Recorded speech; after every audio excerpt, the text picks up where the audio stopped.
This is Urasawa Boys, a podcast where we read and discuss the works of manga artist and author Naoki Urasawa.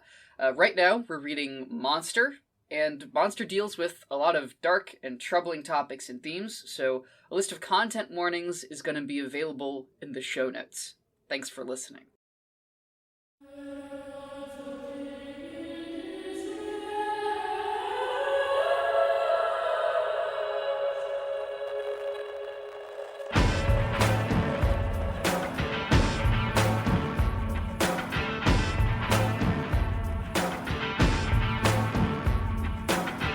Welcome back to Urasawa Boys. It's Urasawa us. We're the Boys. boys. You're Urasawa today, listener.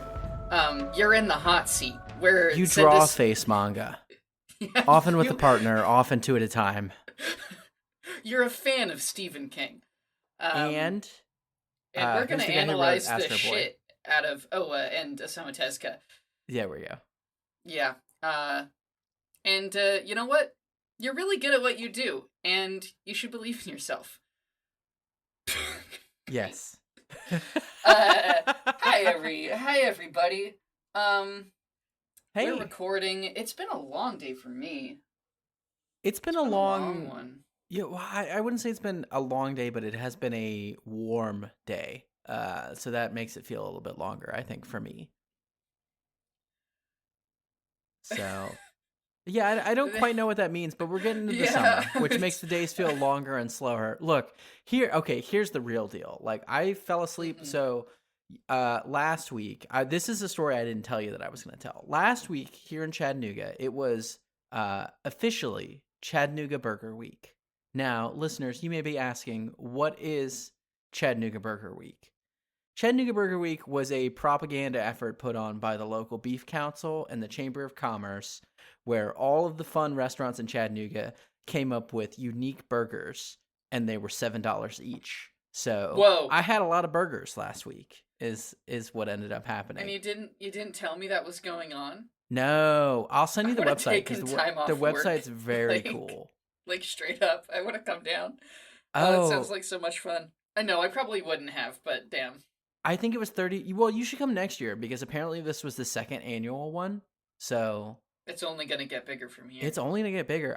So yesterday I went to, there's a cowboy bar behind my house called Whiskey Cowgirl, and they had a patty melt that was called the Dolly Parmesan. That's the name of the bar, is Whiskey Cowgirl? Whiskey Cowgirl, yeah. Damn, they really have a target audience there, eh?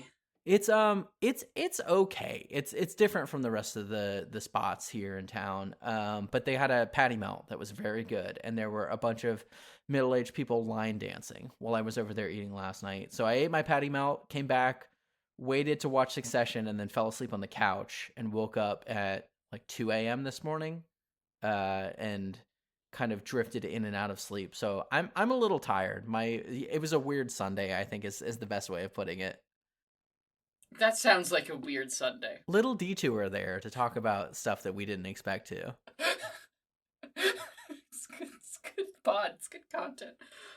But I think that probably ate up some of our time for other tangents. Yeah, talk about Booch though, because I'll tell the mullet story some other time. I don't have a lot to say about Booch other than, longtime listeners will know how much I like acidic things. And Booch is about as close as I get to drinking vinegar, except for when I drink actual vinegar. But I'm off that stuff now. I'm clean.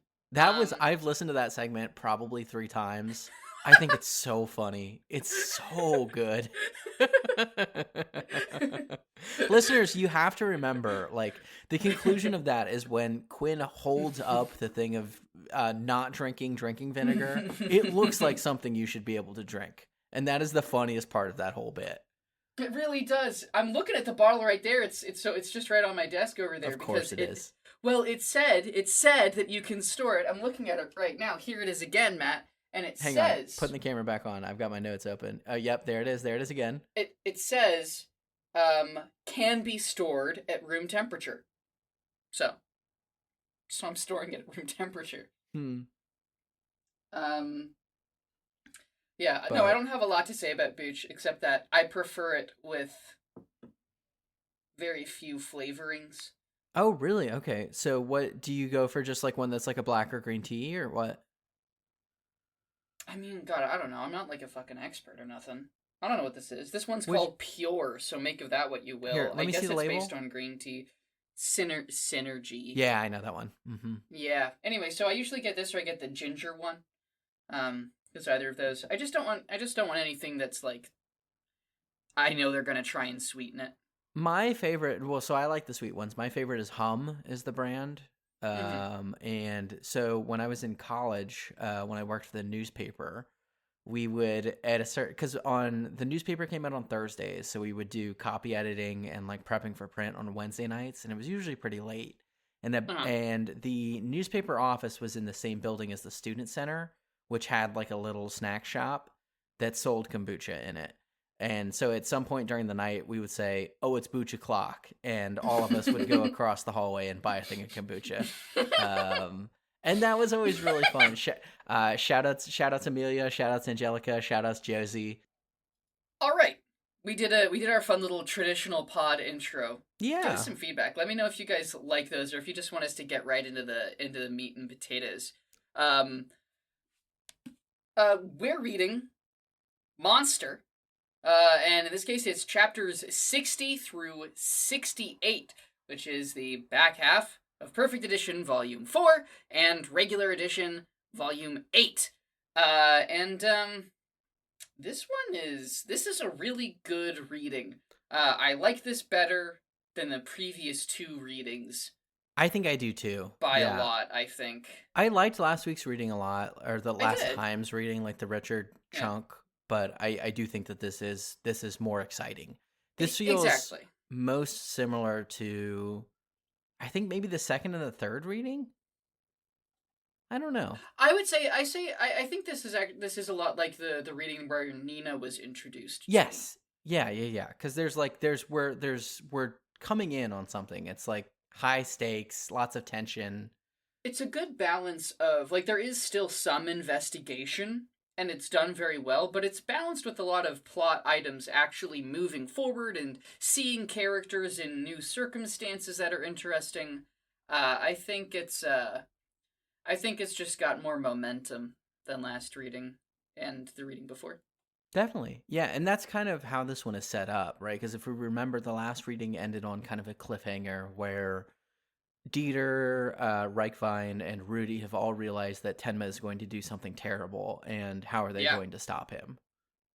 I think it's also worth saying that this current like story arc is by far the longest that we've had in Monster so far. It's lasted 3 readings, and it looks like it's gonna keep going into the next one. At least a 4th, yeah. So like 4 volumes of Monster mostly focusing on one thing is a new mode for it, because it was a lot more kind of episodic earlier. And so this is just interesting for us to kind of start like plotting out how the pacing of the overall thing is changing. Okay. Yeah, so I'm going to start with chapter 60, which is called Verifiable. Okay. Rudi Gillen is back at the prison interviewing more serial killers. Before he can leave, Inspector Lunge of the BKA shows up to ask Rudi some questions about his recent visits to Munich and his relationships with one Dr. Kenzo Tenma. Rudi denies any knowledge of Tenma's whereabouts and tries to get Lunge to recognize Tenma's innocence, showing work he's done on the subject and on Johan, bringing up the trail of killings that have swallowed up anyone who gets close to this realization. Lunge points out that it's all a little far-fetched, and Rudi responds by bringing Lunge's method into question. His mnemonic device for perfect recall isn't really as objective as he hopes, and perhaps he staked his whole identity on being right about Tenma. Lunge appears to take this to heart and leaves with Rudi's Polaroid of Tenma, at the same time asking one last question about Tenma that reveals that he's definitely in Munich. Lunge makes a call asking for police reinforcements to catch Tenma, who we find is in the midst of buying a sniper rifle and doing lots of push-ups to prepare to use it. Yep. I think minor note, you said a picture of Tenma, but it was a picture of Johan. Oh, a picture of Johan. You're right. That's my bad. Yeah. But yeah, that is what happens this chapter. It's a it's both busy and not busy. It's mostly a conversation, but it's a busy conversation, I guess. Yeah, it's because we get, well, I mean, I guess it opens with just seemingly the most boring serial killer that we've seen yet. Just like a South Park edgelord of a serial killer saying, "It was so awesome the way I killed all these people. Like, come on, don't you want to hear more?" And Rudi is like clearly exhausted by this, I think. And then he's not even thinking about it. He's bored. Like he's his bored. mind is on the Tenma stuff. Like the guy leaves the room and then Rudy's like, "Damn, I wonder what Tenma's up to." Yeah. Yeah. So I think it's neat that this is where Lunge and Rudi have their confrontation, because this is, well, I wouldn't say that this is like the space where Rudi has the upper hand, because like most of the time when we see Rudi in here, he's getting his ass handed to him by a serial killer or some other one. But this is like Rudi's natural habitat, I think, is this interview room. So it's cool to see the Lunge confrontation here for him. Yeah, and I definitely think that this is the closest we've seen, really, to Lunge on the back foot. Yes. It's really, like, it really looks like Rudy's got him, right? So the really cool thing that Rudi does is he notices Lunge's little mnemonic device of ticky-tacking the keyboard, and is like, "You idiot." So basically, Rudy's telling Lunge that, like, hey, you think that this is an objective way of storing information, but as soon as it enters your brain, it's subjective. I have a tape recorder. That shit's outside my brain. That's objective, dummy. You know? Yeah. Which is a great argument. Wow, that's really true. I think it's great because, like, up to this point, Rudi is on the back foot. Like, as the thing starts, like, he's sweating a little bit. There's 2 or 3 really good wide shots, right? Of Lunge and Rudi at the table, and Rudi, like, clenching his fists or, like, you know, hands on the table or something. And they're kind of going back and forth at it. And then all of a sudden, Rudi realizes what he's got, and the whole tone shifts. Yeah, definitely. And I think it's really fun. Do you have any notes about the conversation pre the shift? Because I have one that I think is mostly just like little jokes, I think. Not quite, but I do want to mention just like what you were saying about the different camera shots and everything. This conversation is maybe the best example we've had so far in the manga of what a face-only manga means. This scene is so tight. It's a shot of a face here and a hand there, and just like kind of moving the camera around very subtly and getting different angles on people. And it feels very intimate, it feels very close up, and it feels very tense. And I just don't think you would get the same effect if you weren't willing to make sure that the characters weren't the big important thing. Yeah, no, I think it works really well. I think it stays exciting, which is hard to do for just like a conversation, but it keeps moving. I think there's some good like reaction shots of Rudi when he realizes he's got, like, especially when he realizes the bind that he's in, right, where he can't reveal, you know, he knows Tenma's innocent, but he can't reveal exactly how he knows that Tenma's innocent, because then he reveals he knows where Tenma is. So it just puts him in like this bind, and that's really good. I think Lunge says something that I think is really funny, where he talks about, you know, he knows that they're friends and friendship is a wonderful thing. Which I just think is funny, because I can't imagine that Lunge is a person who has very many friends, where he would refer to like friendship as being a wonderful thing. Yeah. But like, he knows that that's the right thing to say. Like, he's playing this conversation perfectly. It's a very Columbo-like line. Yes. As well, that kind of, that like just putting a little pressure on something. Mm-hmm. Like, not enough for someone to complain about it or be like, what are you trying to imply? But just enough to just boop. Just a little tap. Just a little tip tap. Yeah. It's good. Do you have any other notes? Because I feel like I have talked a lot, I think, about this zone. I love it when you talk a lot. It makes me feel like I'm taking over less. I honestly think we've touched on most of the important stuff that matters about this conversation, except there's one more thing, which is like, so Rudi lays it all out for Lunge, right? And Mm-hmm. he's like, here's the facts, and here's a picture of Johan. And then Lunge stands up, and he's facing away from the camera. And he's like, I may have made a terrible mistake. And Rudi is like, oh shit, okay, alright. Well, okay, then I'll tell you where Tenma is. And I don't know how the readers feel, because I know what's coming, right? Here's my question for you, Matt. Did you buy it? I bought it 100%. Yes, you fucking did. I bought it fucking 100%. And I know, I wanted to believe that Lunge His could body recognize a mistake that he could was make. like, yes, it's so much yeah. more emotionally deft than like the type of move that I would expect him to make, right? Like from the way that he Yes. works. Like he has dialed in like, okay, this is what's going to work for this guy, and then does it. Like, Yeah. I believed that he was like, yeah, I've made a mistake. I bought it. Yep. And then we see him walking out of the thing, and he's like, we found Tenma, and he's got this fucking grin, this shit-eating evil grin. It's like a page wide spread of just this horrible, like the Grinch Who Stole Christmas, just big old grin. Yes. Lunge is quite grinchy. Yeah. No, totally. When I first saw this panel, when I was reading it for this, I immediately texted it to Matt, and I said, "He's doing mischief." It made me really upset when I got that, and I was like, I hate this man because I fell for his trick. I fell for Lunge's trick. You fell for Lunge's trick. Yep. Gotcha. I He got wonder. me. I bet a bunch of the listeners fell for it too. I think so. Write in if Yeah. you also fell for Lunge's trick. Please tell us if you also fell for Lunge's trick. And then we see Tenma doing some push-ups. Buying He's a sniper trying. rifle, doing some push-ups. I love this sequence. I bet you do. It's your kind of montage. Well, the thing that because this reminds me of Die Hard 2 starts with a montage of I think he's a dishonorably discharged general or whatever, doing push-ups butt naked in front of a TV that's doing like the newscast that's the exposition for Die Hard 2, right? So it's like the setup for this movie, and the dude is doing like push-ups in front of the TV, and it makes me think of that.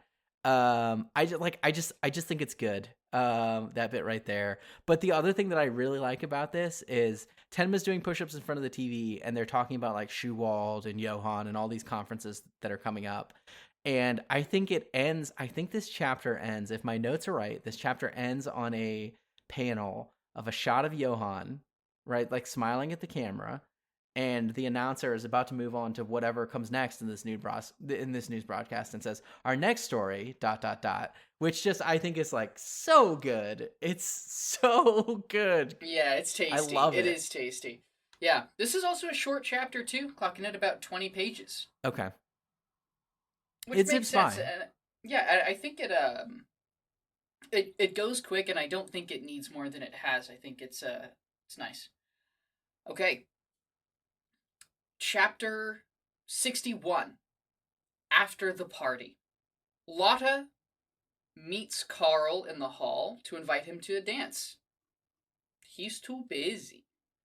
She goes to the library to do some research, learns a little bit of stuff, sees a pretty girl and thinks she's got it all. I believe she tracks Karl down and asks him again about the dance, and he's like, "No, dude, I'm so busy." And she is real sad about it. Back at the library, does more research, and then talks to the pretty girl, who, we find out, is Nina Fortner. And they hang out, and they talk a little bit about their various forms of research. They compare notes, and Lotte has an extra ticket to that party, so hell yeah, Nina, Lotte, party time. They go to a party, they have great chemistry. A dweeb from the Supernatural Club hits on Lotte, and we find out he's only doing it because Karl paid him to. What the fuck, Karl? And then Nina does Aikido on him. Lotte and Nina talk after they leave the party, and Lotte cries and says that, she's in love with Karl and helped him reconnect with Schuwald because she loved him, and now, he's never around anymore. And Nina comforts her, and then gets in a bus and drives away. And Lotte goes, "Hey, wait a fucking minute. She looks like Johan." That's chapter 61. And scene. This chapter's weird, but I like it a lot. I really like this chapter. Oh, you think it's weird? What's weird about it? Well, it feels very different from everything that well, maybe it's not very different. It feels different from what we've come across before, and I think there's a reason why it feels different. It's weird to see these characters in this situation, and I think that's almost the point, right? Is like, this is what girls who are in college should be getting up to, right? This is what college kids should be doing, instead of being caught in this horrible web of, exactly, right? Like, instead of being caught in this murder web. And I think it works in that regard, right? Where it's like, it feels weird to see Nina Fortner at a dance, right? But I like it a lot. It does. Yeah, it's even weird for her. It's also, I mean, you know, we've already talked about how well Urasawa treats his characters, how much he likes them. And we have a few chapters in this reading where characters that don't normally get the spotlight for a chapter. Yeah. And this is like, having Lotte take point here. Oh, I'm so glad we got a Lotte chapter after how absent she's been since the end of the initial Schuwald stuff. Like, I like Lotte a lot. Absolutely. No, I mean, Lotte's great. She's a strong enough character that she could have like her own fucking like spin-off doing her own thing. I think she could. Yeah. Fucking Lotte, private detective. You know. No, she's really fun, and we see how she's so crushed. You know? Oh, it makes me so mad. Like, how mean Karl is being, either intentionally or not. Like, in the last chapter in the last reading, we talked about, like, how he just dumps his foster parents. And this one, it's like, the way that he treats Lotte now, it's like becoming Schuwald's son, which is something he didn't even want to do. It has just consumed his entire identity, right? And it's just like, it's a bummer for everyone who was friends with him. Well, there's that. But I think there's something more to it. So the phrase he uses, you know, Lotte's like, hey, what about these other unresolved mysteries surrounding your father?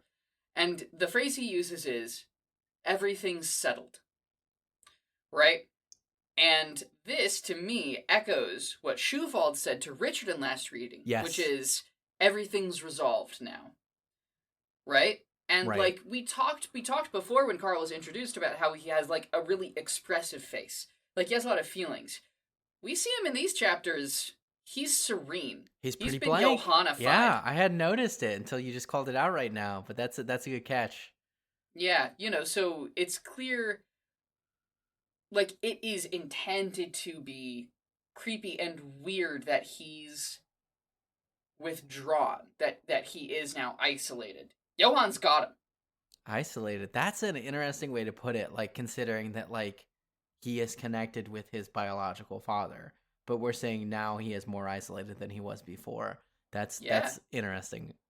That is true. But I would not disagree. I agree. Yeah. Like, well, it's kind of like his meaningful connections are gone. Exactly. You know, it's almost like Schuwald was a trap or something like that. I think for both of them is like my ultimate prediction for this is that this is Johan's trap for the two of them. Oh, and interesting things happen with regards to that later, which I'm super excited to talk about. But yeah, so anyway, Karl, kind of weird.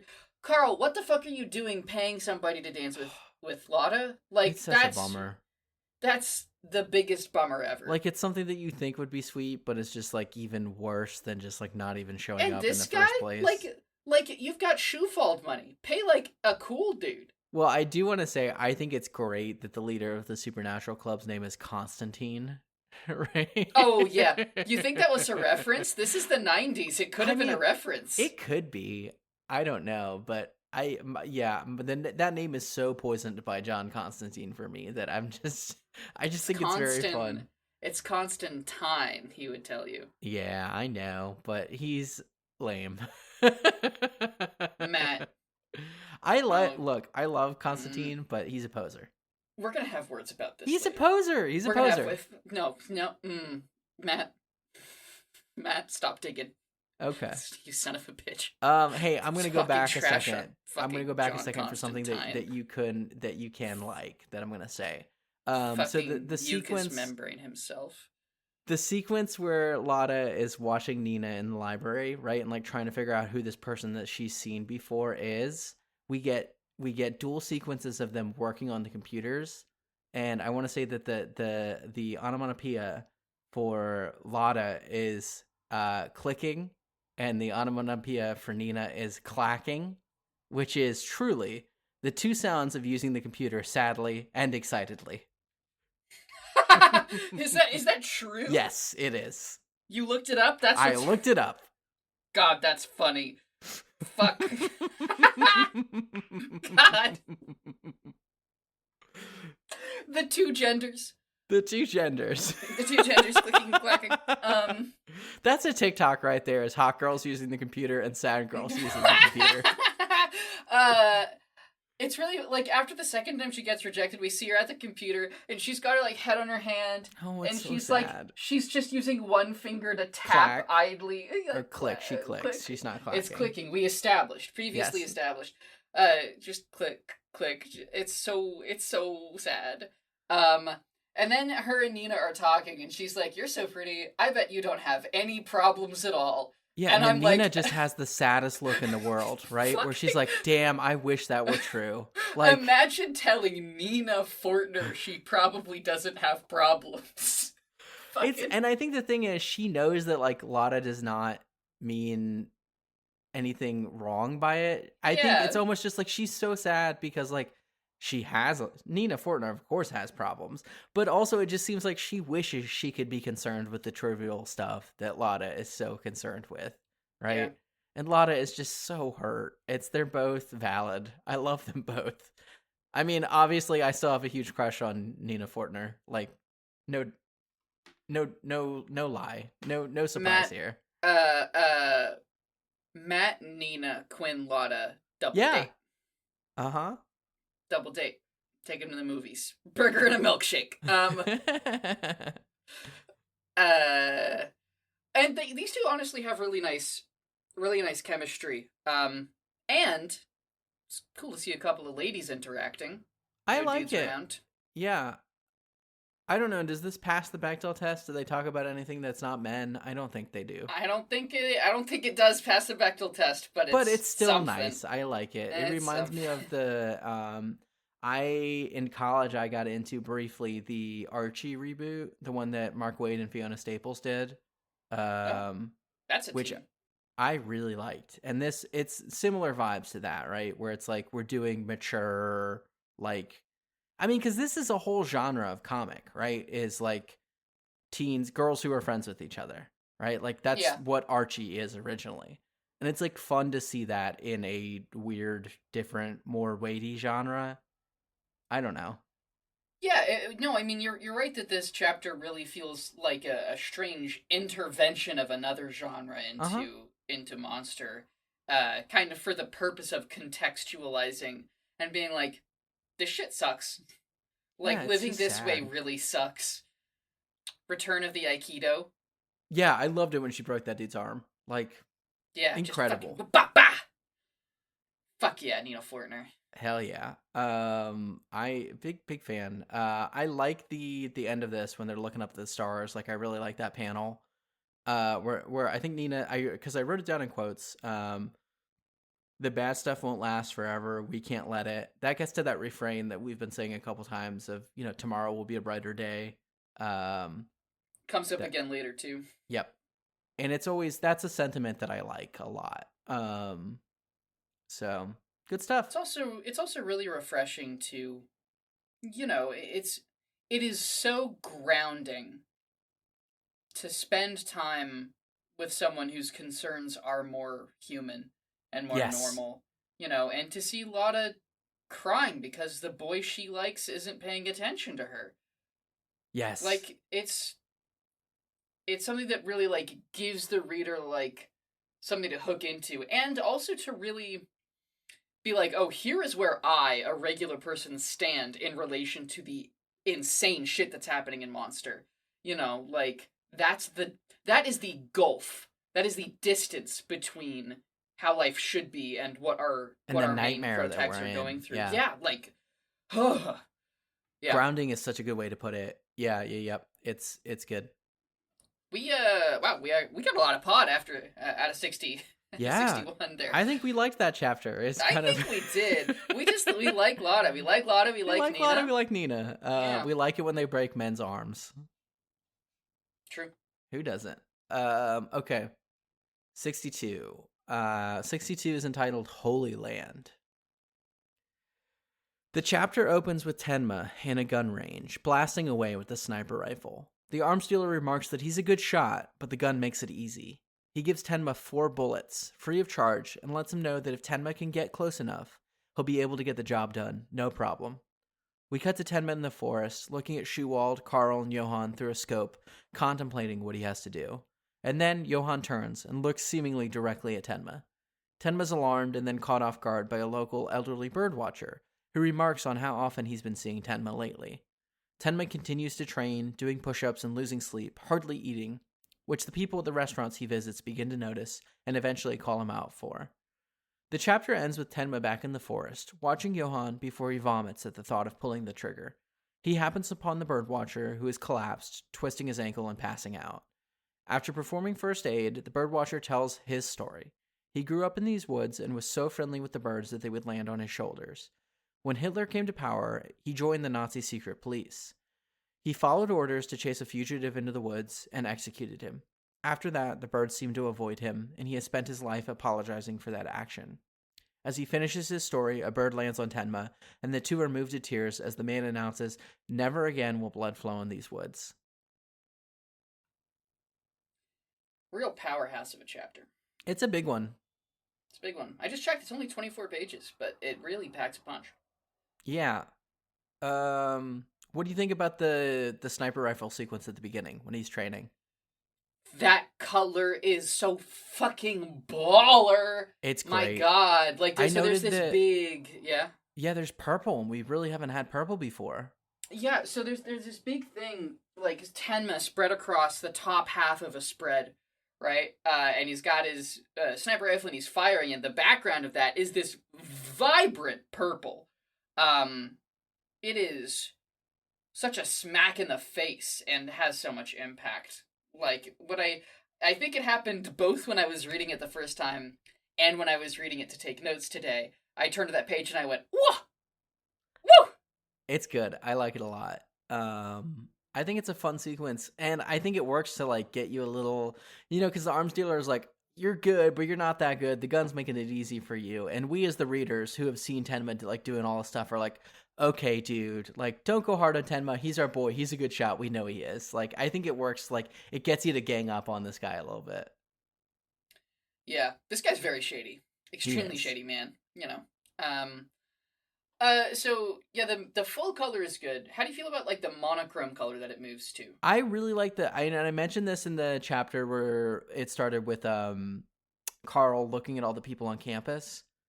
I think this comic so far has done a really good job with the gradual shift to monochrome. I'm a big fan of it. Do you have were there any issues you had with it that you called it out specifically? No. I like it. I think it's interesting. Honestly, you know what it reminds me of? I've been reading on my back quest at present. I'm in 2002 or 2003, and I'm pretty sure I'm on the Rucka run. Okay. The Greg Rucka run on Batman, and I think Detective, but maybe mostly just Batman. But his entire run so far is that monochrome, like, there's only 2 colors that gets used. Okay. And so it's just, like, it's a cool style, I think. Limited palette is always, like, if you know what you're doing with limited palette, you can get a lot out of it. And, like, I don't know if it's the best example of it I've ever seen, but I'm definitely not mad about it. Yeah, I'm a bit. I don't think before this comic, I don't think I've seen anything where it goes that kind of, and maybe this is common to manga, but the idea of we're going from full color gradually to black and white, I really like it. I think it works for me every time. Yeah, totally. Character design for the old man is really good. I like his little hat. He's got a little bucket hat. Mm-hmm. Yep, for a little ex-Nazi, got a bucket hat. Nice looking old man, yeah, and it's just kind of okay. So here's a question: in the first sequence where we're looking at everyone in the forest, did you think that he was lined up to take the shot? Is that because for me, it's like your expectation is we cut from Tenma doing the sniper rifle to looking at people through a scope. It's like this is it. We're about to take the shot. I that's hard for me to say because I already that's one of those like primed things. But I don't think most people would be like, oh yeah, of course, he's got a scope by itself and is just looking for practice. Like, that doesn't make any sense to me. I think most people would presume he's lining up the shot. But I mean, you're disavowed of that notion pretty quick. Yeah, and I like that. Yeah. We're definitely giving more consideration to the. It's showing like how much planning and care and consideration is going into this decision. Really, he's putting the work in. He's practicing. And it's fucking harrowing, too. Like, because the second place we see him practicing is, Johan's hanging out with a bunch of kids, and Tenma's just in the bushes with the scope, and, like, a kid runs in front of the scope, and, like, Tenma winces and puts it down, you know? And it's like, yeah, you fucking do. Like, I'm surprised you can do it at all. With the fucking kids around. Like, Jesus Christ. But, you know, and so you get a sense of, this chapter, you really see how determined Tenma is and how much he's destroying himself to try and make it happen. Everyone notices. Just random people at restaurants. Like, yeah. Okay. Talk about this. So he goes into a restaurant and he gets some food, but he doesn't eat any of it, and then he leaves. And the waitress is like, it's our best dish. He didn't eat none. And so then time passes, and then he goes back later. And he's sitting there, and the waitress comes back, and she's like, hey, you were in here last week. You didn't eat the food. Have some soup. You look like shit. This lady should have been a fucking bartender. Because that other fucker couldn't remember shit from yesterday. He couldn't remember somebody who ordered a bottle of whiskey from him yesterday. And she's just remembering this one guy from last week who didn't eat his food. And and I guess, you know, and I think, unfortunately, what this just makes me conclude is that Urasawa just made the guy not remember. Yeah. You know, which, fair enough. Your prerogative. They're your little action figures. He can forget if you want him to. I just wish you had done something to make it more plausible, because this lady remembering him a week later that's how good the memory is supposed to be. Yeah. No, I like that as a bit. I think it's a fun bit how Johan always seems to be able to look through straight at whoever's watching him. Like through a scope, through a TV, through whatever. Like, we don't know if he can actually see them or not, but I love that we always get the same shot of him just kind of like slightly smiling, looking directly at the person who's watching him. Yeah, looking right at the camera. It is scary. Matt, I regret to inform you that the secret police are rocking this week. Oh, is that who you've got rocking? That's who's rocking, because I have a different person who's rocking, so I'll reveal it when we get to there. I mean, probably if we can avoid Nazis rocking, we should avoid. In no case do you have to give it to them. And Matt, as I was writing the note, that's the exact thing that was going through my head. You do not gotta hand it to him. Yeah, I mean, but I know where you're coming from, because I do really like this story. This is the commando who trained Tenma. This is Bruno who Nina lived with. This is those stories again, but it's condensed even further, right? Because it's over 2 pages.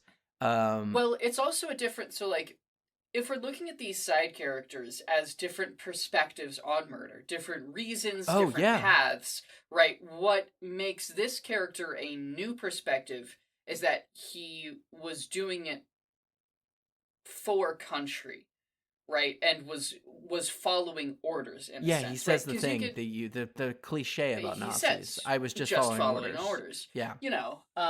Oh, that's so good.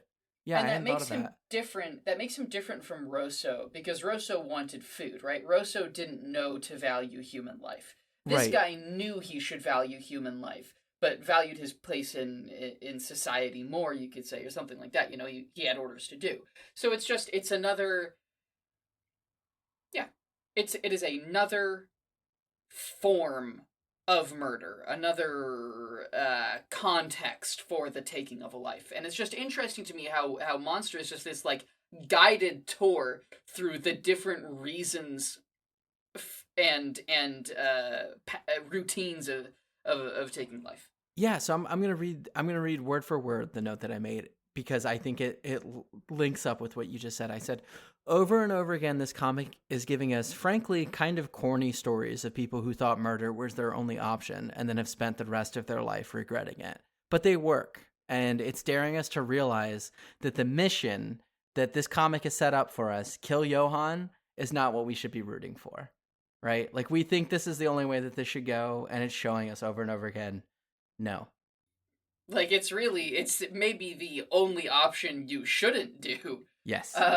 Yeah, no, I like this. I mean, it made me cry a little bit. I think it's a bit much that the bird comes down and lands on Tenma's shoulder, but at the same time, that is a bit much. It's a bit much that the bird lands on Tenma's shoulder, and it's even more much that he says, "Never again will blood run in these woods." And I'm like, fucking, like, you could have.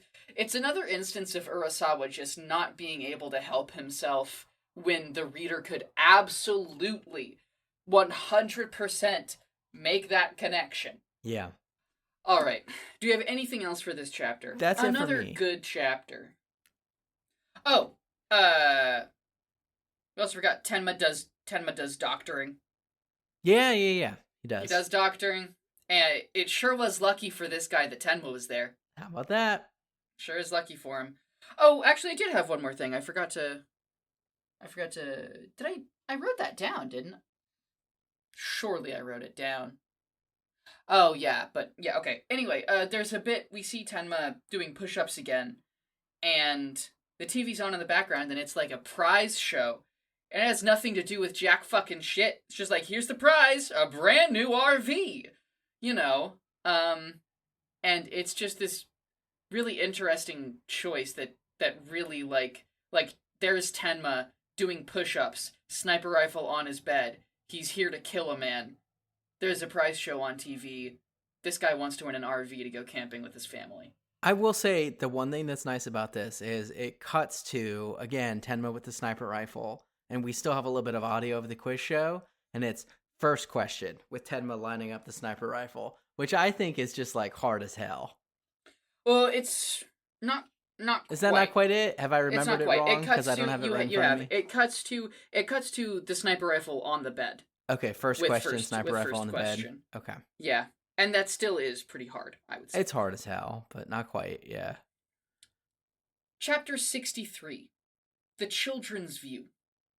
We begin with a couple of news articles. Many children fall to their deaths. Accidents or suicides. Dangerous child's play. We cut to Reichwein interviewing a survivor of this dangerous child's play. He can't get anything out of the kid, so him and the kid's mom leave. Dieter's there. The kid will talk to Dieter and tells Dieter that it was all a game, a really fun game.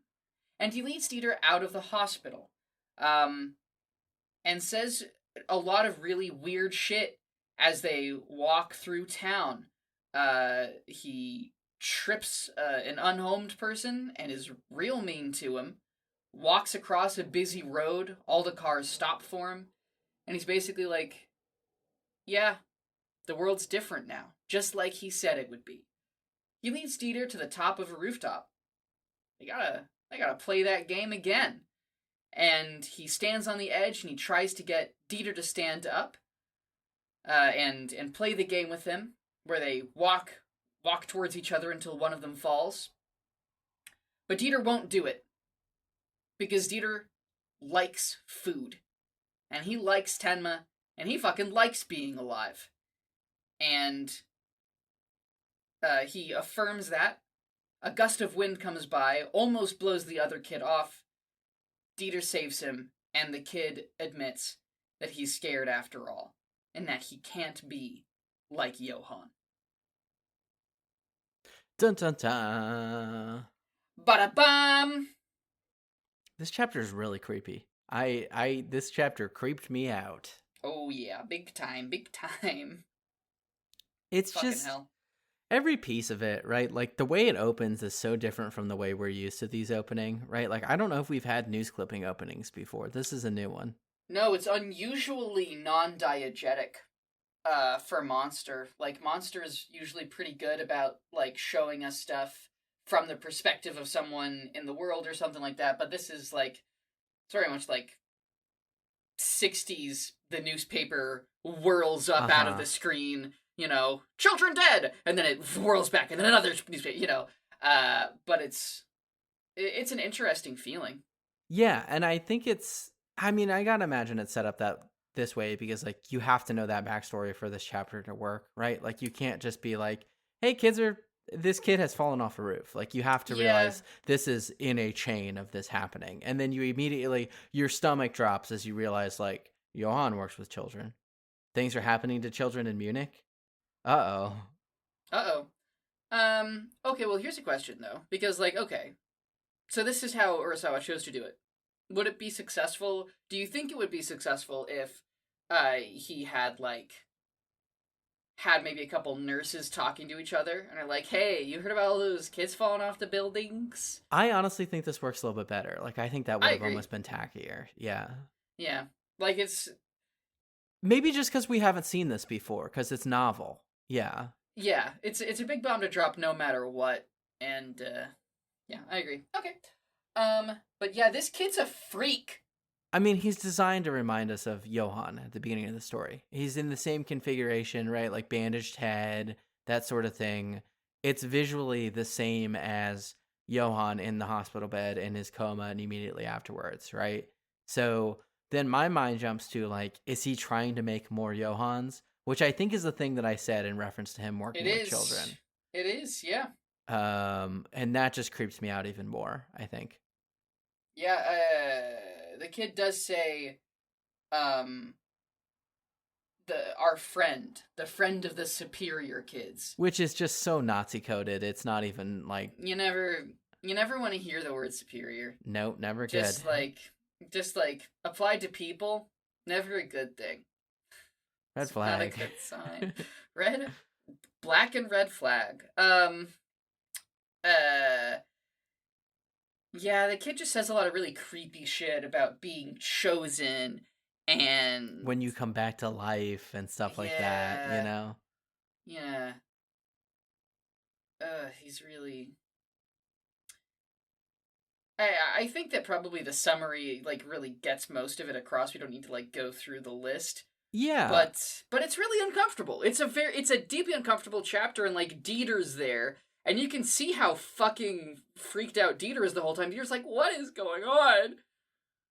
Yeah, it's a lot. The two notes that I had about like the sequence of Dieter following this kid are the way that the kid moves through the cars, like the heavy traffic, is almost like supernatural or messianic, right? The thing it called to mind for me is like Jesus walking on water, right? As like this sort of thing, right?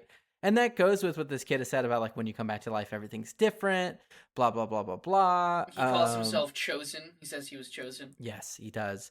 You mentioned the thing with the unhoused guy. That frustrated me. Again, I don't think I haven't deployed the phrase cheap heat a lot, like since the initial Dieter chapters, but you're calling this to me cheap is, heat? yeah, I think it's just like, cause it's revolting, right? And I think we get the idea without this. And, you know, I'm not one of those guys who's going to be like, this shouldn't be an art. You shouldn't represent that or the other. But, like, I think this is just a little over the top. It is a little over the top. The depiction of the unhoused guy in particular is dehumanizing. Yeah. I don't love this. I don't love it. I'll not to excuse this particular instance, I will say, especially in 20th century boys, there are unhomed people depicted with a whole lot of humanity. So, okay, take that, make of that what you will. But this particular instance sucks shit and could have been done better. Let the guy fucking like say something. Let him speak. Yeah, instead of just kind of like trembling and gurgling. cowering. It's gross. It makes me feel gross. I didn't like it. Don't like it. What I did like was Matt? the sequence of the boy seeing how Dieter has been beaten. Somehow Dieter's shirt comes up when they're, like, I think wrestling to go up a staircase or something. Yeah. And the boy sees the wounds that Dieter has from when he was living with, not Heinemann. What was the... Hartman? Hartman, when he was living with Hartman, right? And I like this sequence a lot, where then the boy is like, oh yeah, see, you're just like us. I mean, kids are abused, kids are treated wrong. Like, this is why we have to do this. This is why we have to be the way that we are, because, like, the world is cold and hard, and doing this lets you realize that and go above it. And Dieter for a second seems like maybe he's swayed by this. And I liked this. Yeah.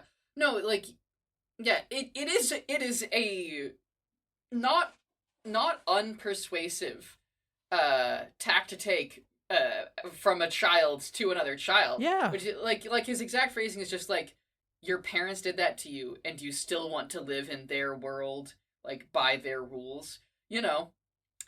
Yep. You know, like, hey, like, that makes some sense. That makes a little sense to me, you know, from the children's view. I think we've touched on most of the important stuff the kid says, but I think there's one more thing, which is he says, "This world is boring." And I think that sense of boredom is, because it feels like the other stuff that he's saying is stuff that Johan just said. And doesn't believe. Johan doesn't think he's better or worse than anybody else. Johan doesn't think he's a good or a bad person. Johan doesn't think he exists at all. Right? He doesn't care about supremacy. He doesn't care about superiority. He doesn't care about any of that. But the boredom is a thing, because that comes up in a later chapter. But yeah, and I think that's interesting. Bored. Johan is bored. So, yeah. So it's interesting to see, like, once again, Johan, we see what Johan is doing and what Johan is saying, but not how he's feeling, because nobody gets the real thing. Not even these fucking kids that he is telling to play this fucking suicide game. You know, what's his fucking plan? What's he getting out of this? That's the other fucking thing about this. What the fuck? What's he getting out of this? Yeah, I have no clue. It's horrifying. Wild. It's horrifying. It's wild. So, I mean, aside from this game being what Johan does in that sequence with Karl, right? Like, tiptoeing along the edge of a building. Wow, yeah, that's true. Man, that's true. How did I forget about that? Oh, yep. Fuck. So the one thing that Dieter says to this boy is he brings up, you know, in when he gives his whole speech about these are the things that I like, you know, the world is dark, but tomorrow is going to be bright. That's why we have to grow up. I think this is an interesting idea. Because this isn't, I don't think we've heard this thing before, right? Like, yeah, things are dark and that's why you have to grow up, right? Like, being a child is dark and so you have to become an adult, right? Like, typically I would say that's almost like a negative, like, I almost have a bad reaction to that idea, but I don't think that that's the way it's being deployed here, is like, okay, you have to become a full person, right? Like, you can't be stuck in this helpless adolescence, right? That, you know, Johan is selling to these children. Matt, Johan isn't just selling it to these children. It's Johan. Yeah. I mean, because what did we just say? We said that one of the things about Johan, he's bored, right? Boredom is a trait that you usually associate with, like, children, with right? a kid. They again, the child playing with a line of ants. Johan hasn't grown up. And also, and that is, man, that really resonates with stuff later. But the idea of Johan having never matured past, like, age 5 or 6, mentally, or emotionally, perhaps, I would rather say. The idea of Johan as a child is, I think, something that is going to pay us a lot of dividends, and I think that we should really keep that. I think we should keep that one close. I think we let's can let get that some go. good shit out of that. Okay. Chapter 64. Chapter 64, Humanity's Legacy. Johan visits an unnamed boy who survived one of the rooftop walks and is delighted to understand the meaning of life and death. The boy laments that his mother just doesn't get it and has grounded him, and also expresses a morbid curiosity for more of Johan's games, including the one where a Japanese man kills him. Johan engages in an amused conversation with the boy and promises to bring him a picture book. At Erich Schuwald's house, there's discussion of Schuwald's plans to donate all his books to the university and the accompanying ceremony for the new library wing, which will require some sort of security measures. Johan and Karl go to check out the library, and Johan is distracted, looking for a picture book for the survivor boy. A library attendant tries to help him, but knocks over a stack of books, accidentally giving Johan a children's picture book from an author in the Czech Republic. Johan is reduced to a shocked silence, and then screaming, and then tears, before passing out. Tenma shows up and decides this is where he'll have to kill Johan. Yep. Not a huge amount of things going on in this chapter. It's pretty quick. Except for the big important thing. There's a couple of notes, though. Do you want to start off? I think there's the Jack in the Box for the Johan reveal at the start of this chapter, where it's a boy is talking to someone. 3 pages where we don't know who he's talking to. Right. I mean, we assume that it's Johan, but we don't know who it is, and so it's a Jack in the Box for him.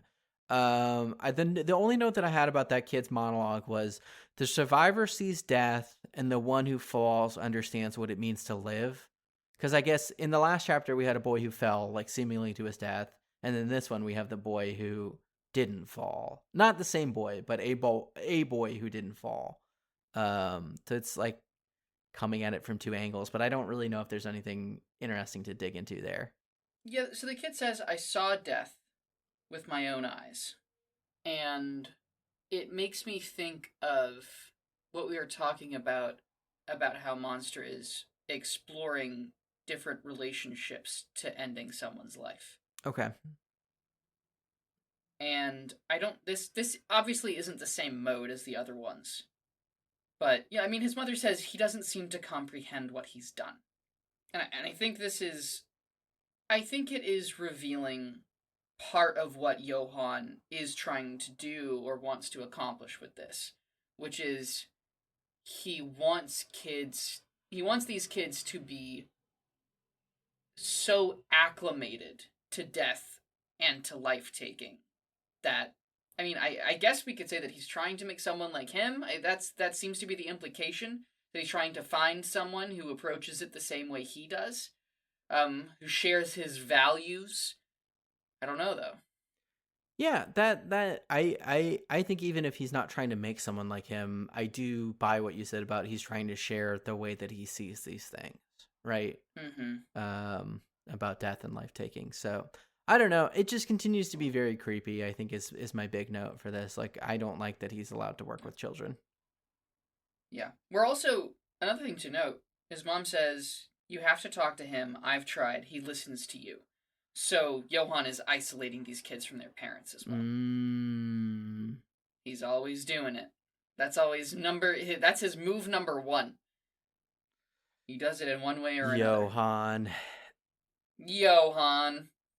I don't really have any notes about anything until the big moment in the end of this chapter. Nor I. Yeah. Yeah, not a lot else happens. It's a Czech. It's a Czech book. And Czech Republic's come up a couple of times. Yeah, I think our General Wolf brought it up, that those children had come across the Czech border and were maybe from even further east. Yeah. So I think to the astute reader, like, they're like, okay, this is the 3rd time that the Czech Republic has come up, and so I think that little flag, maybe that's important. It is important. Yeah, and then this really interesting sequence with Johan in the book. How do you feel about this? I love this. So the first note that I have is he gets the berserk shadow around his eyes. Like the thing that happens to Guts when Guts goes like crazy mode. Like the dark kind of like shadow that seems to be coming out of his face. And I'm a sucker for that effect. He's physically unable to control himself. Yeah. We get a cool Dutch angle shot of him standing in the library looking at the book, and like you can tell the camera is like whooshing, you know. Very, very Fincher to me. That particular panel. And then I have the spread. So this is page 316 and 317. I think this is incredible. So it's a white void on the right page. It's 3 panels, like shots of his face, and it doesn't quite line up. So it's not doing the thing where like you have a full shot of his face across a couple panels. It's like chunks of face kind of jacked up. It's mouth, eyes, mouth. And you can see his teeth, and Johan's mouth is always closed. Once again, when teeth show up, that's the real shit. There we go. Yeah, because I have written this is the most we've seen out of Johan. Like, so his face doesn't line up, but the screaming and then tears do over a pounding heart. I love this spread. Yeah, the left page on the spread is where the real sauce is, though. Tell me about it. My God. Well, the left page is fucking amazing because there are no panels. It's just the page, and from the top, we see Johan's, like kind of from the bridge of his nose down to his chin. That's at the top of the page, in shadow, and there are tears dripping off of his nose and dripping down the page. Like, the page is mostly empty space. And it has such an unreal amount of impact. It's one of the best pages we've had in the manga so far. Definitely. Say. Like, wah, wah, wah, wah. Yeah. So, it's good. Yeah. Do you have any other notes before the end of the chapter? I have one small one, which is the chapter ends with Tenma standing there and saying, "This is where I'll..." Yep, and it cuts off before he can commit. He doesn't say the word. Same note. Cool. Okay. Yeah, quick chapter there, which is good because, whoa, this reading is long, really, yeah. whoa. Okay. And I don't think, it doesn't seem likely that it's going to get any shorter because now we're going into the actually interesting chapters. It's getting to go, yeah. Oh, buddy. We're in it to win it. Chapter 65. The Deepest Darkness. Lotte goes to the hospital to check on Johan, is informed that he's been discharged, runs into the librarian that handed him the picture book, and learns about said picture book. Karl hands Johan a letter. It's from the Red Hindenburg. This is good news to Johan. Johan goes back to the red light district and goes down a shady alley and meets with none other than our good friend, fake Margot Langer, who is now going by the Red Hindenburg. She recounts some of Johan's misdeeds, reveals to the readers that Johan was behind the death of Karl's mother, and threatens Johan with her boyfriend, who is behind the door with a gun. Johan is not bothered. He says, "I saw an even deeper darkness," and leaves. Fake Margot Langer's boyfriend comes out from behind the door. It's our trusted friend, Roberto. Here he is again. Roberto is here. Roberto! Woo! Johan leaves, gets a balloon, gives someone some money for drugs, and Roberto shoots Margot Langer in the back of the head. Yep, that's what happens. Woo! Yeah. This is a fun chapter. I think this chapter's fun. I don't think there's a lot to talk about, but this is like a fun chapter. You don't think it's in... I think there's some stuff going on. Do you have a lot? Okay. I don't have a lot. I have two like big notes, and then I have like fun, like, oh, I like this, I like that. Those are like most of the notes that I have for this. I would probably say that mine are the same then. All right, you go first, buddy. The first note that I have is both of the girls brought flowers for Johan. Lotte brought flowers. The librarian brought flowers. Yeah. I love that. I love these women. I hate the hold that Johan has over them, but I think that's a fun detail. People like Johan. Yep. We're hanging out with Johan this chapter. This is a Johan chapter. We had a Lotte chapter. We had a Dieter chapter. This is a Johan chapter. And I think it's our first Johan chapter. Last chapter kind of was as well. I suppose. No, yeah, okay, that's fair. But yeah, this is the first chunk of Johan chapters that we've had. Yeah. Yeah, and it's kind of interesting. We have another prostitute with a fun character design. I like her hair. Yeah, the trumpet girl? Not the trumpet girl, the one he asks for directions. Drugs. Oh, directions, yeah. Before we even get into the alley with the 3 cursed women. Yeah. Man, they're all cursed. Yeah. Man, the trumpet girl is terrifying to me. That's out of a David Lynch one. Film. Yeah, she's really so scary. It's Lynchian, it's Carolian. And then we've got this fucking creepy girl with the balloons. You can't see Balloon Girl's eyes, can you? She's got like bangs down over her eyes. It's very scary. It's very scary. My note for her is, creepy balloon girl is not my gender, but she is a gender. I think. I agree, And she gives Johan a balloon. She gives him a balloon. I did like that. I appreciated that at the end when he leaves and gets a balloon. Yeah, he asks, he's like, hey, can I have a balloon? Yeah, I also like that he gives drug woman some money. He's like, buy yourself some drugs. Yeah, he's got this nice smile, and he's like, buy yourself some drugs. Have some drugs on me. Fake Margot Langer says, don't get any funny ideas. He's waiting right behind the door, and he's got a big gun in more ways than one. Did you know it was Roberto? Roberto's got a big dick. Roberto. Fucking Roberto is packed and stacked and always has that motherfucking thing on him. I love how he's just silently behind the door and he'll just occasionally like knock and he goes tok tok. Yeah. Packed, stacked, strapped. Our guy, Roberto, our trusted friend. This guy is fucking all over. He is everywhere. I love how many times in the last couple of readings random people have turned out to just be Roberto. I think it's been every time for the past 3 times. Maybe 4. And every time you're like, well, it can't be Roberto again. But there he is! And I'm always happy. I'm always thrilled when Roberto shows up. It's so... I do think... The only problem with it is that it gets funnier every time. It has been. This is the 4th reading in a row, because I'm thinking about it. It's the original Roberto reveal. It's Roberto and Ava.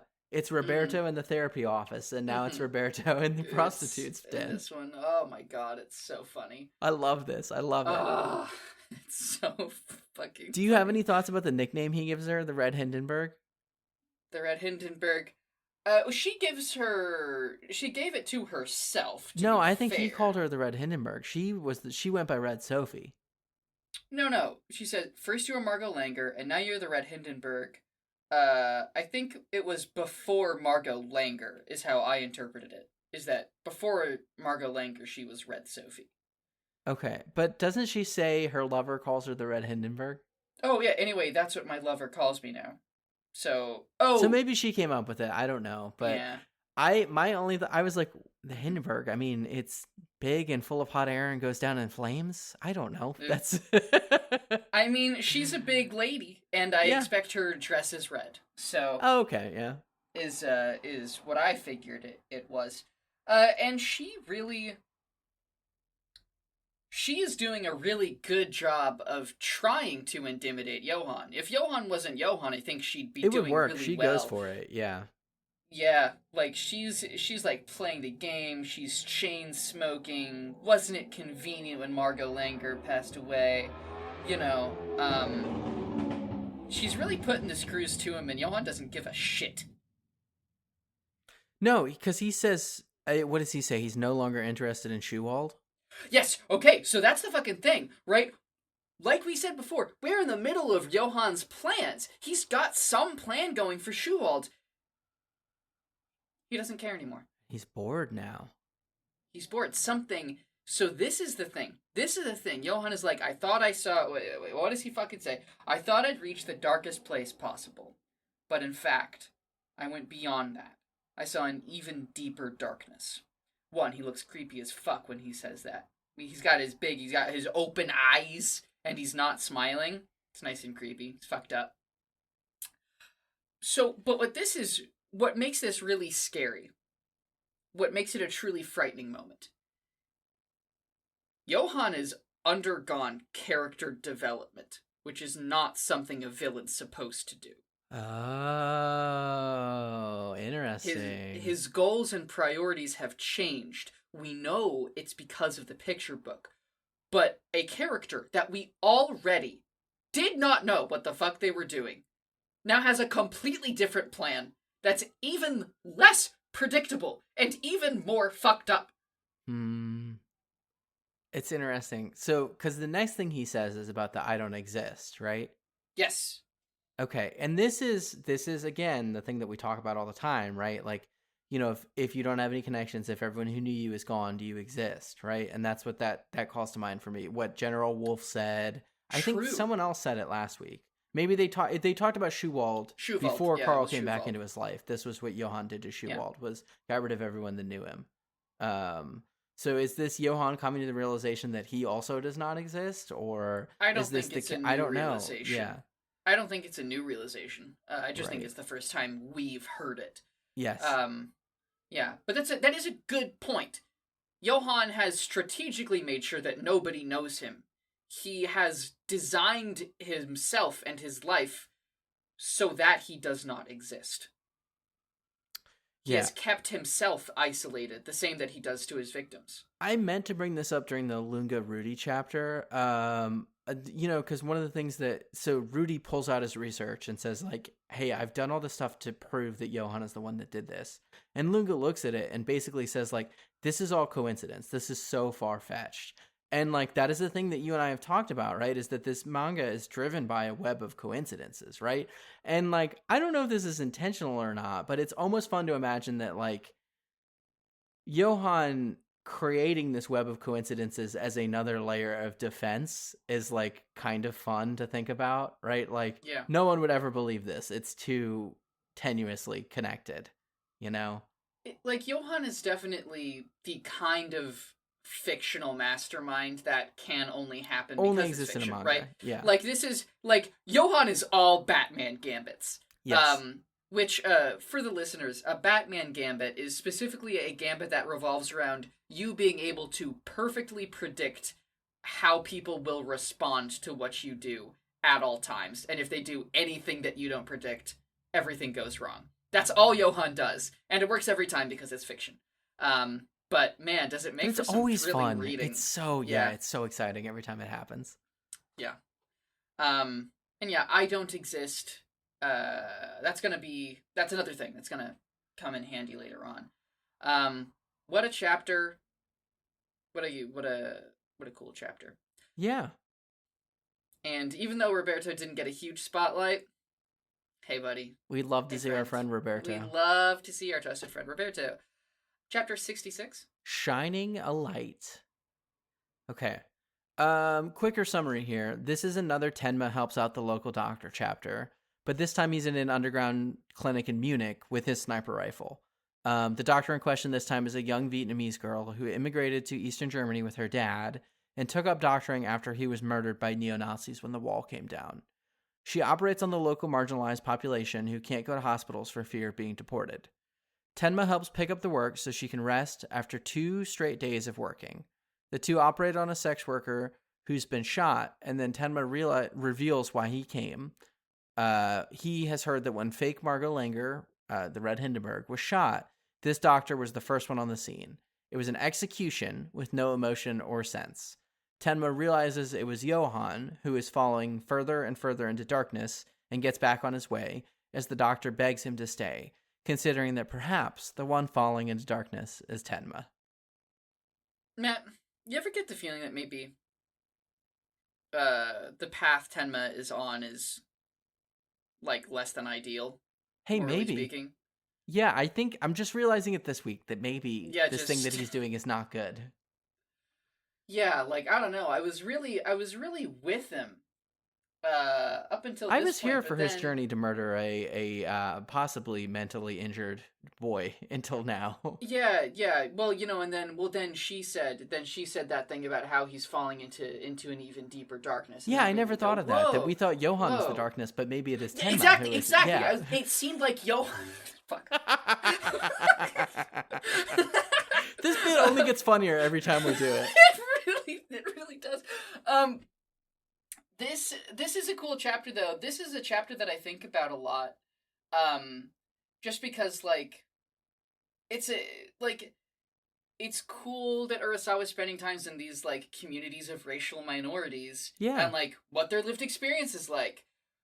Like holy shit. So the Vietnamese community, and again, we've been talking before about how Urasawa depicts race. Check out these Vietnamese folks and see how he's added he uses different phrases in his physical like vocabulary. These guys have different facial features than other racial depictions we've seen. And we see some Japanese people in the next chapter as well.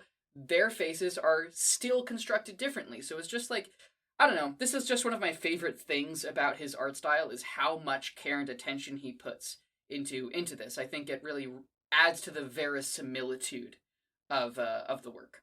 Yeah, I like this a lot. The other thing I like is I think we've been getting more and more marginalized with each of the communities.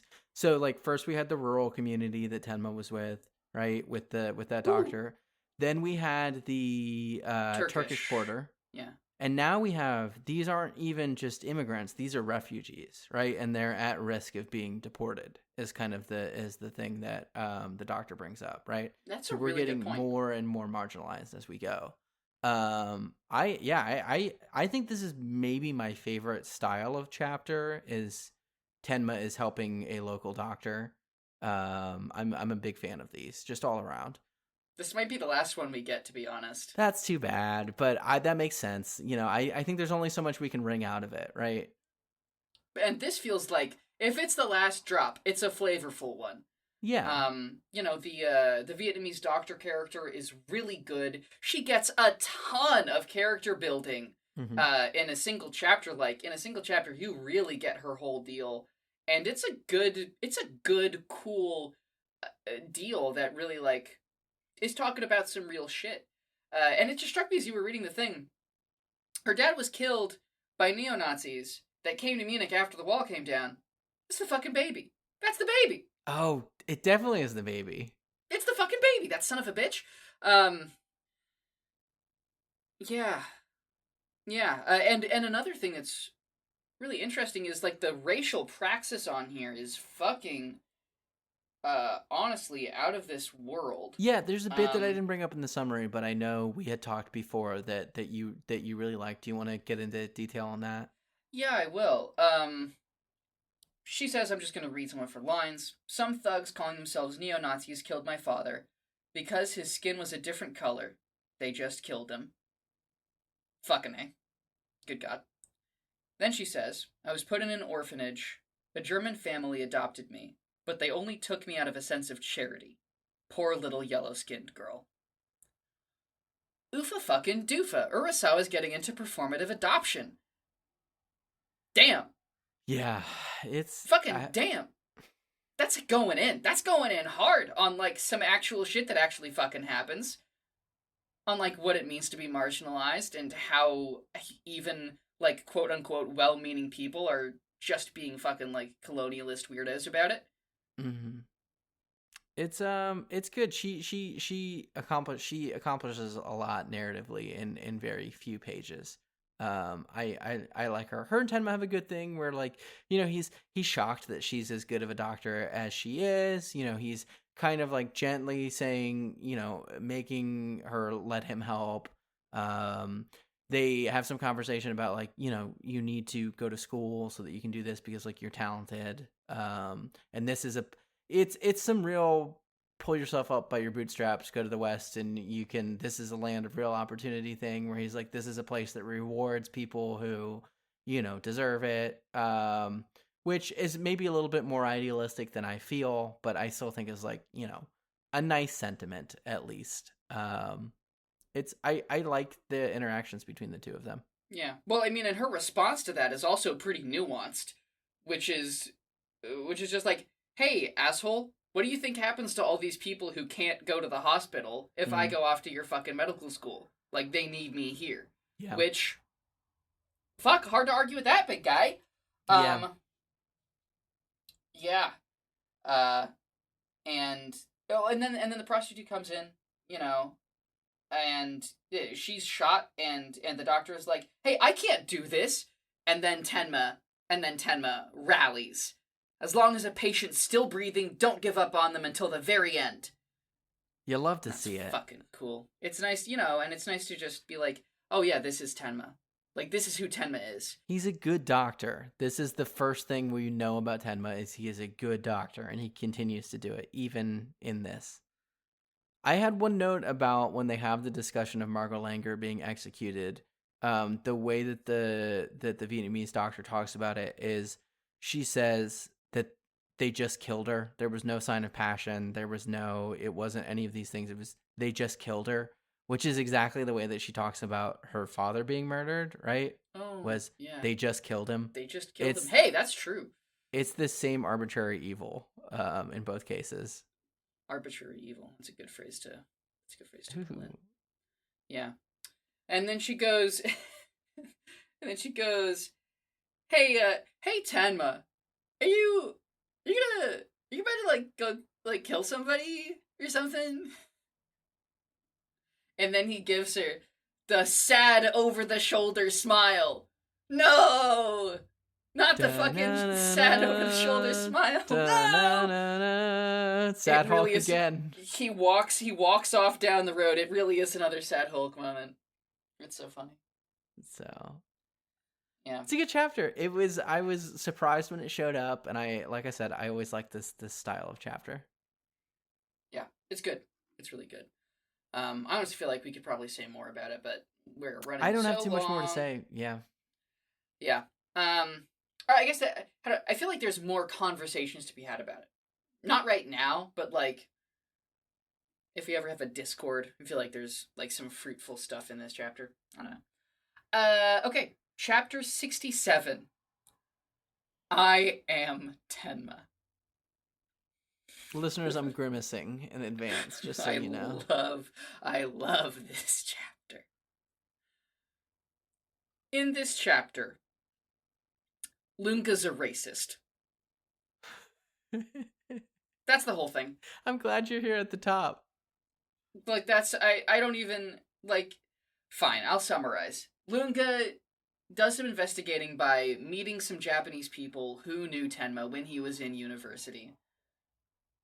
To get some information, and to try and put himself into the mindset of Tenma as a Japanese person. God, it is the funniest shit imaginable. And he also is a bastard to his family along the way. So this is Lunge firing on all cylinders. Let's get right into it. Do you have any notes about the beginning, all the domo stuff?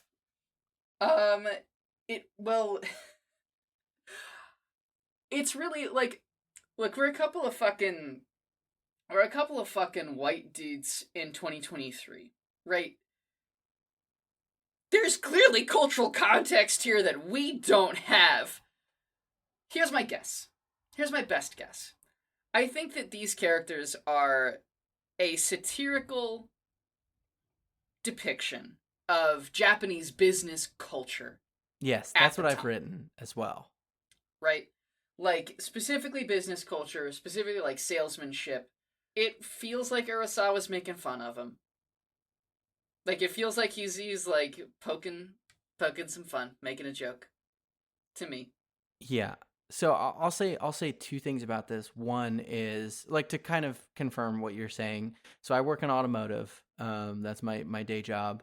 And a lot of the guys that I worked under when I started, who had been in automotive for a long time, a genre of story that they would like to tell about the old days was when Japanese companies, specifically Japanese automotive, came to the States.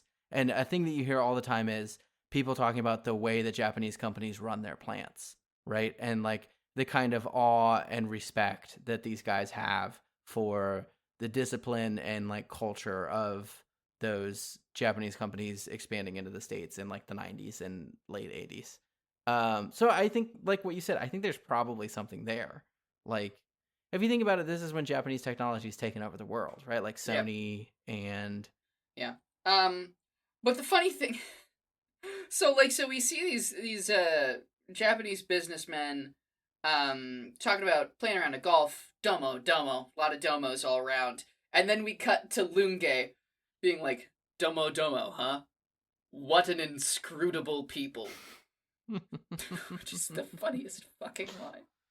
It's so goddamn. It's so funny that Urasawa is like, what would a weirdo outsider think about this if he was looking at it? It's just funny to have like a Japanese dude writing, like trying to put himself in the shoes of a white dude, trying to put himself in the shoes of a Japanese dude. It's just the effect really is primarily comedic, and I don't know if that's how it's supposed to come across. I think there's no other. I think it has to be. It has to be, right? But it's like, especially you imagine that a Japanese person reading this at the time would think this was hysterical. Probably. I think you're probably right. I will say the next thing that happens that is very true to life is when Lunge talks to the guy and he deploys domo. Lunge uses a domo, and the Japanese businessman is very impressed, right? Is the thing. And Quinn, this is 100% the experience that I've had. So the parent company of the company that I work for is based in Spain. So occasionally I have to work with teams based out of Spain, and they love it when I try to speak in Spanish. Their English is perfect, right? Like it's right, first of all these guys can speak perfect English. And they always start off all of our conversations by apologizing and saying, hey, my English isn't very good, right? Which is a lie, because their English is great. And then they love it when I stumble through my high school Spanish. They're, so impressive. So to me, this was very true to life. I was like, okay, this is good to me. Yeah. It's a privilege we take for granted, I think, is the thing, right? That it really is. Lingua franca. Crazy how colonialism works. Yeah. Fucked up how that happens. But yeah, he does some investigating and basically is just like learning about Japanese culture. And there's a really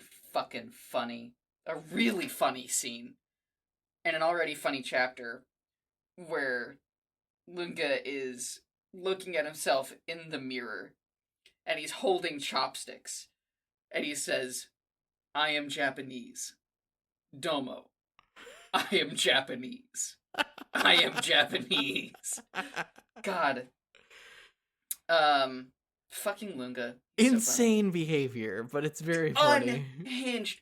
And then he gets a call from his family, and his daughter is like, I know we've had our ups and downs, but I want you to see your grandchild. What an angel. She's so nice to her very strange autistic dad. Unfortunately, we know that in the comic Monster, whenever you make plans with your children, things will go bad. Something bad happens, although it's not the usual. In this case, what happens is Lunge learns from one of Tenma's acquaintances that Tenma isn't close with his family. And so then, when provided an opportunity to not go meet with his family, he thinks, oh, well, this'll get me closer to Tenma's head. And so then he fucking just no-shows on his grandchild. And we see her in the cafe just sitting there alone. It's so sad. I hate it. It sucks. It sucks. And he has his devil grin on when he makes the decision. He always has that devil grin on when he's like, oh, I'm do something terrible. Yeah. Tenma, something twisted. I'm about to do something extremely wicked. You know. Fucking Lunge.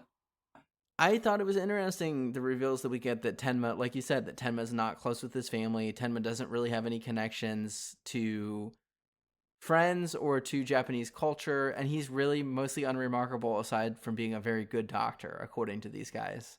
Yeah, it's interesting that we are learning these interesting background facts about Tenma secondhand. Yes. Tenma like never talks about his past. Like he talks about his like parents' clinic a little bit, but that's about it. And I never felt like it was missing. But now we're learning this stuff, and this is like we're kind of like, oh well, this is sort of interesting context for Tenma. Yeah, well, the Japanese guys bring up like Tenma's being the center of this murder investigation made they're called the wide shows in Japan, which are like global news, and it's like everyone knew about it, like it was scandalous, and they make a note of like, yeah, he didn't go home and his parents didn't like go out. It was like kind of weird. Yeah, he's never once gone back to Japan, and then Lunge goes out for karaoke. I love this sequence. I love the needle drop that they're singing "My Way" by Frank Sinatra. They're singing "My Way." Oh man, it's a funny needle drop. I've had a few. As Lunge regrets not meeting up with his grandchildren. I don't think he does. I think he's focused on regrets. The job. Too few to mention. Oh, fuck. And there's a cool thing where he's like getting into Tenma's head and he's like, I am alone.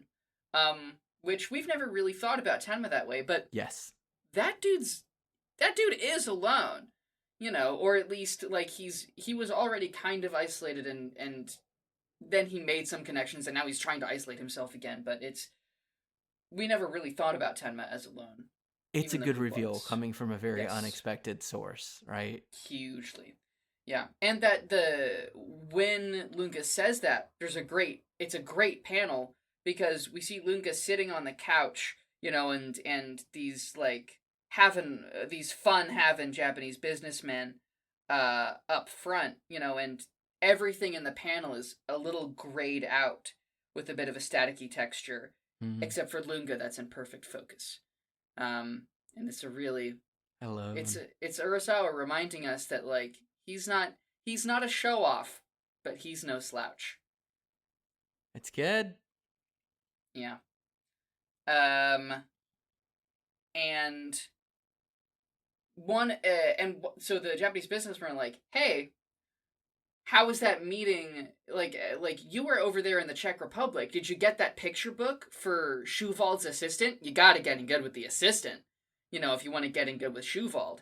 And that picture book is, in point of fact, the picture book that Johan had such a strong reaction to. Lunge types it into his brain, and then we see him looking through a dictionary to translate it. Matt, that's the message that the Johan monster inside me has grown. Left for Tenma, yeah. And it's in Czech.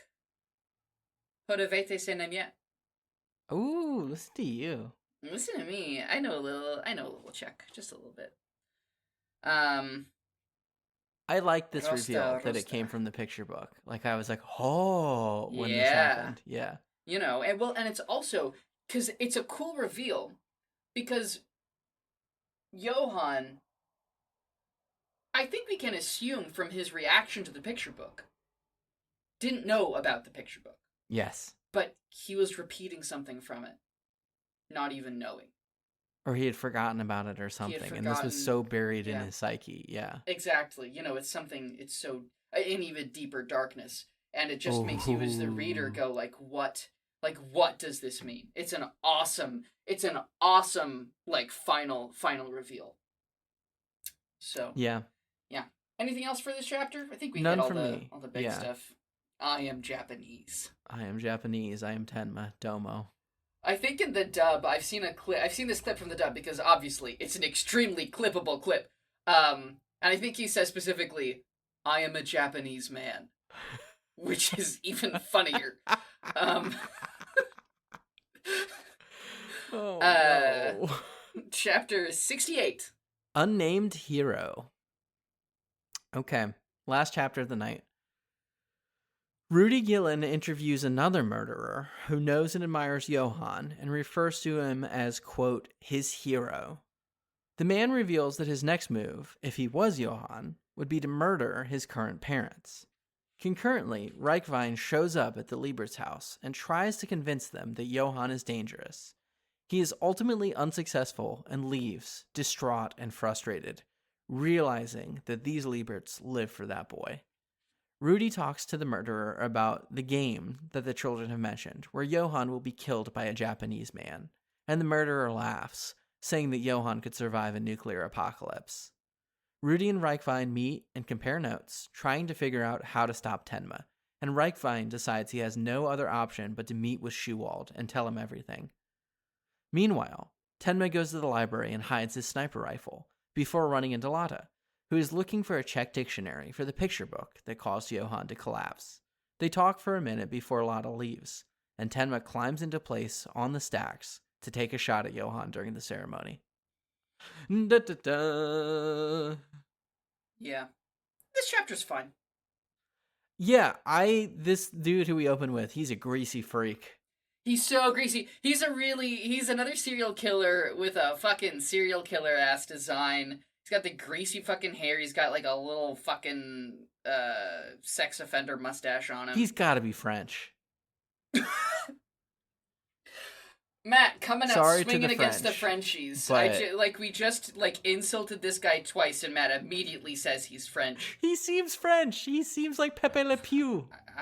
Oh boy, we're gonna really hear it from our French listenership this time. All one of them. Yeah, we really, we almost lost him before, and now this is it. This is the last straw. God. There's a good Jack in the Box where we turn after the serial killer says his next move would be to kill the parents, and we turn the page and they are not dead. Reichwein has shown up at their house and they're still alive. Yeah, totally. Yeah, that's true. While Reichwein is talking to them, there's a small, cool visual thing that I just want to note. Bottom left, page 393. Reichwein flops down the dossier they've got on Johan, and it exits the panel, goes outside the panel, flops out into empty space.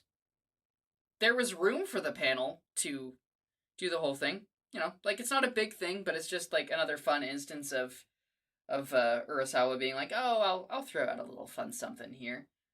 So I thought that was cool. Yeah. The next note that I have is because they get in kind of an argument, right, where Reichwein is trying to get them to admit that, this was someone that they took in, right, that made it convenient for them, these two sad people. Yeah. And I think the father says, he's a good boy. And Reichwein says, he's lived with you for 5 years and you don't know a single concrete thing about him, right? Yeah, he asked him about them, and they can only say the most general things. Ugh. It's really sad, I think, on top of it. I mean, obviously it's a little bit creepy, which is what we talked about when Richard was interviewing them. But also, it's just it's sad. I mean, it's this is a couple that lost their child and have been manipulated in the same way that Johan manipulates everyone, right? It's sad. The sad part about it to me is that Johan's enough for them. He has given them nothing. He has given them nothing real of himself. But they were so desperate to have anything after their loss that it's enough, and they're satisfied. That's the thing that kills me is at the end of this sequence. I mean, because what you just said, that's heartbreaking. But the end of this sequence is the serial killer has made it clear these people are goners.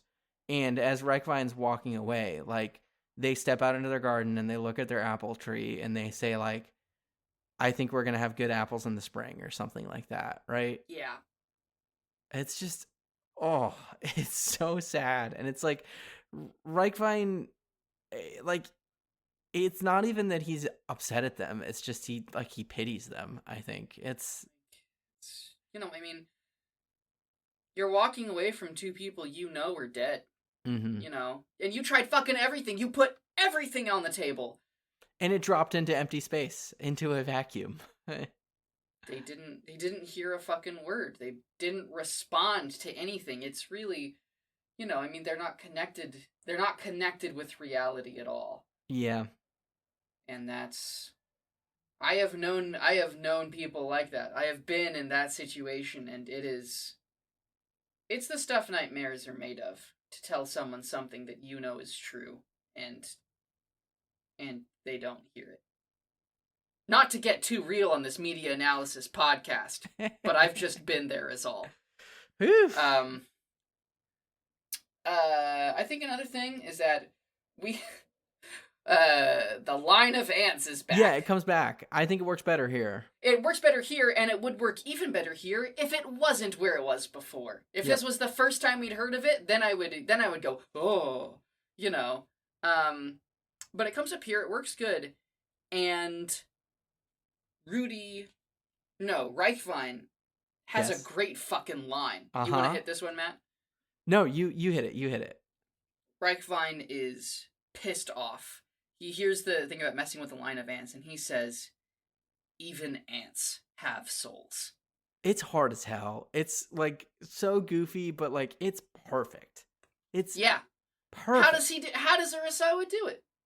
Well, okay, so I will say this does call to mind a, you know, one of the parables of Jesus, right? You know, the Lord cares even for the sparrow, right? Classic one, you know. That's what that one makes me think of. But it is, Jesus did not say even ants have soul, and he wasn't quite there. He wasn't going as hard as Urasawa was. Yeah.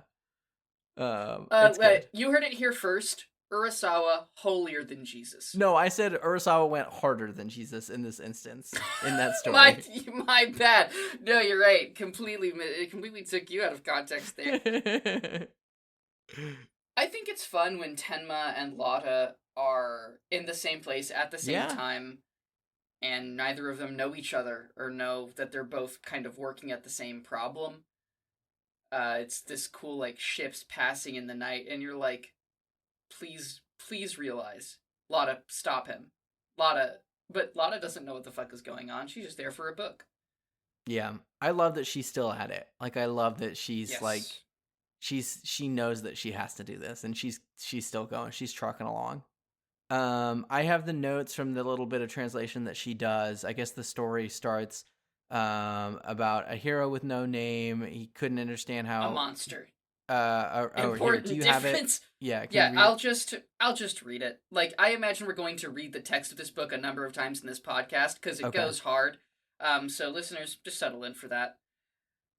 Long, long ago, in a land far away, there was a monster who had no name. And we're seeing this, she's reading this out loud, like, over Tenma climbing the fucking bookcase with his sniper rifle. It goes so hard. There was a monster who had no name. The monster wanted a name so badly, he couldn't stand it. So the monster set out on a journey.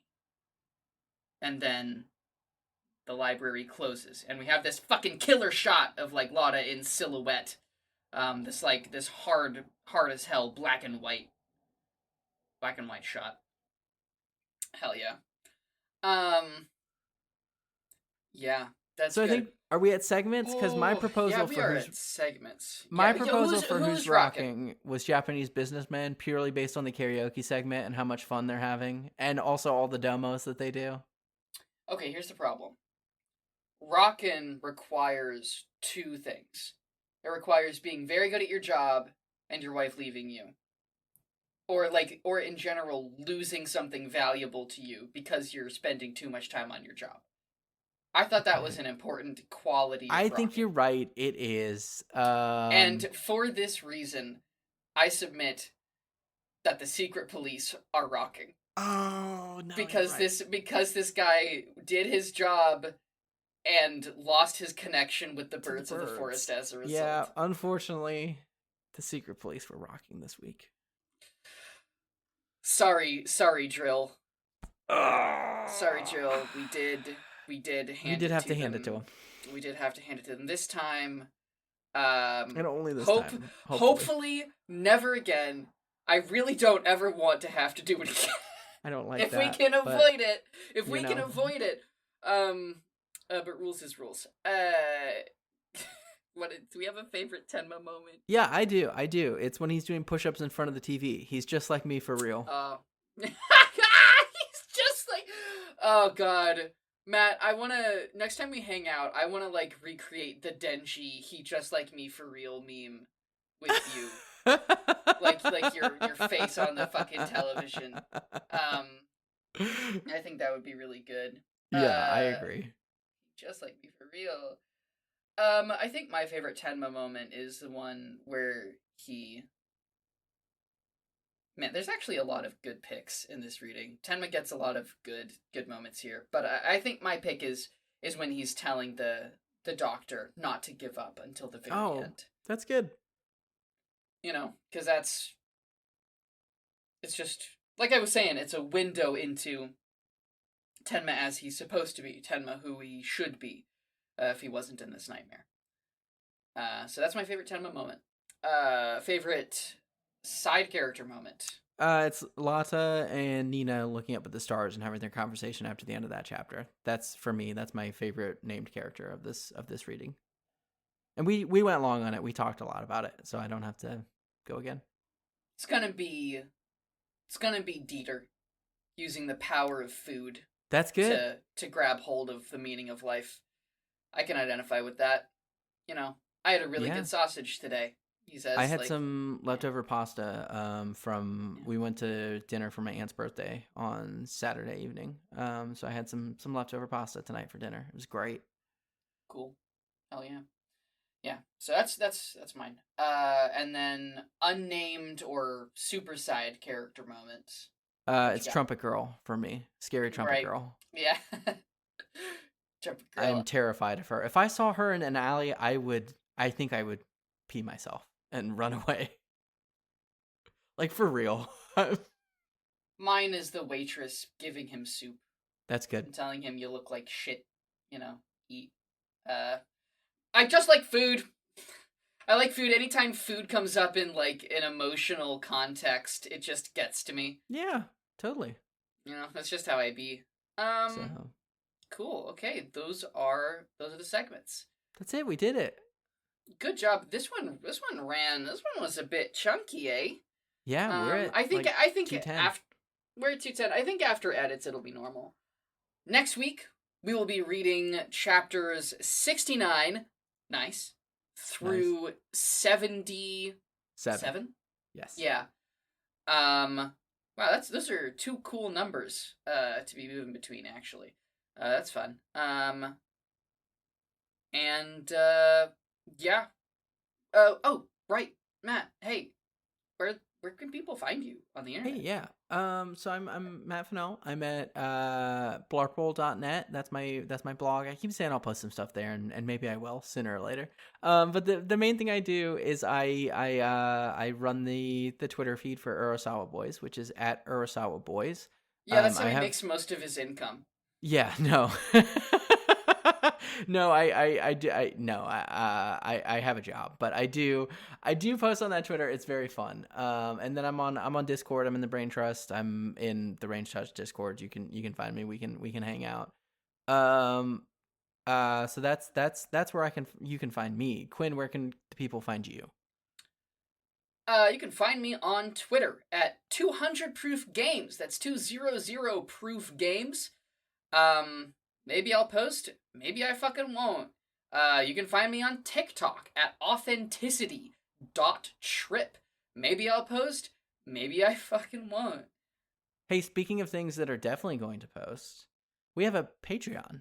It's patreon.com/Urasawa Boys, and I can finally say, after episodes of us teasing it, we have recorded an episode on the first couple episodes of the Monster anime. That will be releasing very, very soon for patrons. Actually, I'm going to say it's available now while you're listening to this episode. Wow, what a gamble. Matt is really like putting himself under the gun for this. We're going for it because I've edited it a little bit as we record this episode. Yeah, totally. It will be available for, what's the tier that it's available at? I haven't looked at the Patreon in months. I don't know. We'll figure it out. But it's there. Thank you so much for supporting us, my dad and Vil Fox. Thank you. We love you so much. And for anyone else who joins, we love you as well. Even if you're just listening, we love you a lot. We really thank you for listening. Coming along. It means so much. Every week when I upload the new episode and I see the kind of lifetime listener count tick up, it does make me it makes me happy. Is it so. ticking up? That's great. Yeah, it's ticking up. We're almost at 250 for overall. Whoa. No, surely that's not individual people. That's it's individual listens, so like, if you and I have been listening to it a couple times at each, least that counts. Dude, I think at least 50 of those are me. But the number goes up on a lot. Every time. The number, it does go up. Either way, we're having a good time doing it. I hope you're having a good time listening. Thank you so much for listening, and thank you for being a friend. Thanks for being a friend.